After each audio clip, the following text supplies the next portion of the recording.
OJK adalah singkatan dari Otoritas Jasa Keuangan, yaitu lembaga negara yang dibentuk berdasarkan Undang-Undang Nomor 21 Tahun 2011. Berikut saya akan memberikan pengertian OJK. OJK merupakan lembaga independen yang memiliki fungsi, tugas, dan wewenang untuk mengatur, mengawasi, memeriksa, dan melindungi kegiatan di sektor jasa keuangan, baik di perbankan, pasar modal, maupun industri keuangan non-bank seperti asuransi, dana pensiun, fintech, dan lembaga pembiayaan. Tujuan OJK adalah menyelenggarakan seluruh kegiatan jasa keuangan secara teratur, adil, transparan, dan akuntabel, dan juga mewujudkan sistem keuangan yang tumbuh, berkelanjutan, dan stabil. Dan yang terakhir ialah melindungi kepentingan konsumen dan masyarakat. Sekian pengertian dari OJK. Terima kasih.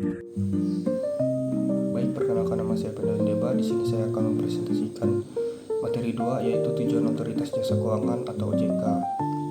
Nah, di sini OJK memiliki 3 tujuan utama, yakni 1. Mengatur dan mengawasi industri jasa keuangan. OJK bertujuan untuk memastikan seluruh kegiatan di sektor jasa keuangan berjalan dengan teratur, adil, transparan, dan dapat dipertanggungjawabkan. Ini mencakup perbankan, pasar modal, dan industri keuangan non-bank seperti asuransi, dana pensiun, dan multifinance. Terus kedua, melindungi konsumen dan masyarakat. Di sini OJK mengedukasi masyarakat tentang produk dan layanan keuangan serta menangani pengaduan dari konsumen. Ini penting untuk mencegah praktik penipuan dan investasi ilegal yang dapat merugikan masyarakat. Nah, terus yang ketiga, mendorong pertumbuhan sektor keuangan. OJK berupaya memajukan sektor jasa keuangan agar memiliki nilai daya saing global. Ini dilakukan dengan menciptakan ekosistem yang kondusif bagi pertumbuhan bisnis, mendorong inovasi, dan memastikan stabilitas sistem keuangan secara keseluruhan. Tujuannya adalah agar sektor keuangan dapat berkontribusi optimal pada perekonomian nasional. Perkenalkan, nama saya Ferry Febio, NIM saya 24 30 30 30 343. Kali ini saya akan membagikan kepada teman-teman semua apa sih fungsi OJK itu. Jadi fungsi OJK itu sendiri menurut pengetahuan saya ada 3. Yang pertama, membuat regulasi atau pengaturan. Kedua, pengawasan. Yang ketiga dan terakhir ada perlindungan konsumen. Pertama, kita bahas regulasi. Membuat aturan main agar lembaga keuangan berjalan sehat, transparan, dan adil. Misalnya aturan tentang minimum bank, aturan fintech P2P lending, atau perlindungan nasabah. Yang kedua itu pengawasan, mengawas bank, perusahaan sekuritas, asuransi, koperasi simpan pinjam yang masuk sektor keuangan formal sampai fintech. Tujuannya supaya tidak ada nakal-nakalan yang merugikan masyarakat. Yang terakhir di sini yaitu perlindungan konsumen, menerima aduan dari masyarakat kalau ada kasus penipuan atau masalah dengan lembaga keuangan. Terakhir, edukasi literasi keuangan supaya masyarakat lebih paham produk keuangan, misalnya soal investasi bodong. Sekian yang bisa saya sampaikan. Terima kasih. Perkenalkan, nama saya Muhammad Pindah Pratama. Baik, di sini saya akan menjelaskan tentang tugas OJK. Yang seperti kita tahu, OJK ini memiliki tugas utama yang berkaitan dengan pengawasan dan pengaturan di sektor jasa keuangan. Adapun tugas utama OJK meliputi yang pertama, itu mengawasi industri perbankan, termasuk bank umum dan bank perkreditan rakyat atau biasa disebut itu BPR, agar beroperasi sesuai dengan aturan yang berlaku.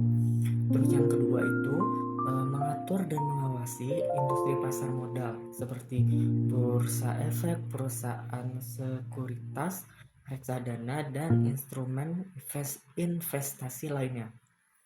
Terus yang ketiga itu mengawasi sektor jasa keuangan non-bank atau yang biasa disingkat IKNB, yang dimana termasuk asuransi, dana pensiun, perusahaan pembiayaan, dan fintech. Terus yang keempat itu melindungi konsumen dengan memastikan bahwa produk dan layanan jasa keuangan tidak merugikan masyarakat. Terus yang terakhir dan yang kelima itu OJK itu memiliki tugas untuk mendukung stabilitas sistem keuangan, bekerja sama dengan Bank Indonesia dan pemerintahan untuk menjaga perekonomian di Indonesia agar tetap stabil. Baik, di sini saya akan menjelaskan materi yaitu wewenang OJK. Otoritas Jasa Keuangan atau yang kita sebut sebagai OJK memiliki wewenang utama yaitu mengatur, mengawasi, dan mengendalikan sektor jasa keuangan di Indonesia yang meliputi perbankan, pasar modal, dan industri keuangan non-bank. Berikut ada beberapa wewenang OJK yang sangat penting. Yang pertama adalah memberikan izin operasional kepada lembaga keuangan termasuk pendirian bank dan lembaga jasa keuangan lainnya, serta mencabut izin jika melanggar ketentuan.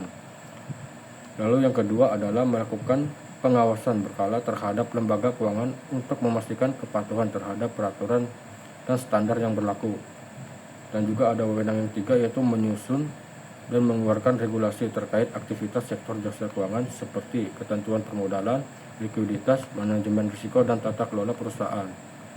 Lalu wewenang yang keempat yaitu menyelesaikan sengketa antara konsumen, investor, dan lembaga keuangan dengan mencari solusi yang adil untuk kepentingan publik.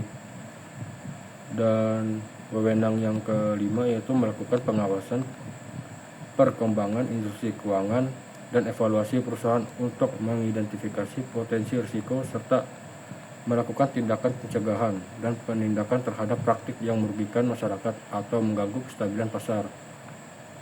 Lalu ada wewenang yang terakhir yaitu memberikan sanksi administratif atas pelanggaran di sektor jasa keuangan dan melakukan tindakan pengawasan termasuk pemeriksaan, penyidikan, dan perlindungan konsumen.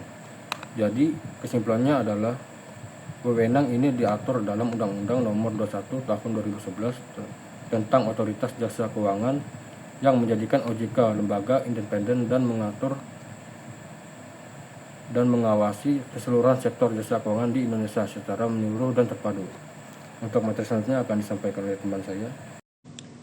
Baik, perkenalkan nama saya Muhammad Gusti Kurnia, NIM saya 24 30 30 30 30 051. Di sini saya akan menjelaskan pengawasan sistem keuangan. Pengawasan sistem keuangan adalah serangkaian kegiatan yang dilakukan oleh otoritas keuangan untuk memastikan bahwa seluruh lembaga keuangan atau bank maupun non-bank berjalan sesuai aturan, sehat, dan stabil. Tujuannya adalah menjaga kepercayaan masyarakat terhadap sistem keuangan dan mencegah krisis. Ini ada 4 tujuan pengawasan. Di sini ada 4 tujuan.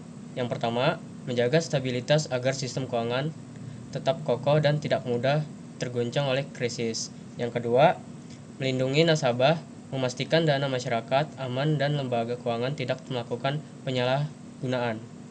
Yang ketiga, meningkatkan kepatuhan, memastikan lembaga keuangan taat pada regulasi, misalnya terkait modal minimum, manajemen risiko, atau transparansi laporan keuangan.